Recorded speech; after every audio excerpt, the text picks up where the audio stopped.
Hi അസ്സലാമു അലൈക്കും. ഇന്ന് നമ്മളൊരു കുനാഫ ചോക്ലേറ്റ് കഴിക്കാൻ പോവുകയാണേ. അപ്പോൾ ഇതാണ് കുനാഫ ചോക്ലേറ്റ്. അപ്പോൾ ഇത് പൊട്ടിച്ച് നോക്കുമ്പോൾ ഇതുപോലെ ഇരിക്കും. അപ്പോൾ കുട്ടികളൊക്കെ കഴിക്കാൻ വേണ്ടി റെഡി ആയതാ. പൊട്ടിച്ച് കുറേ തുറക്കാൻ നോക്കിയപ്പോൾ കിട്ടണില്ല. ഞാൻ പൊട്ടിച്ച് കൊടുത്ത് ഇങ്ങനെ നോക്കിയിരുന്നു കുറേ നേരം. അത് കഴിഞ്ഞതാ പൊട്ടിച്ചു. ഇതാ കഴിക്കാണ്. ഐഷു കഴിച്ചു,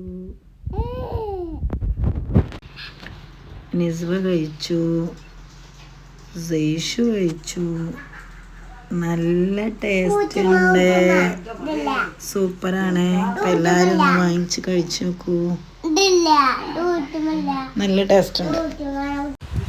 അപ്പോൾ നിസ്വാക്ക് കഴിച്ചിട്ടും മതിയാവണില്ല. ഐഷുമാക്ക് ഭയങ്കര ഇഷ്ടമായിക്കണു. അതാണ് കഴിച്ച്. അപ്പോൾ ഓക്കെ, അസ്സലാമു അലൈക്കും.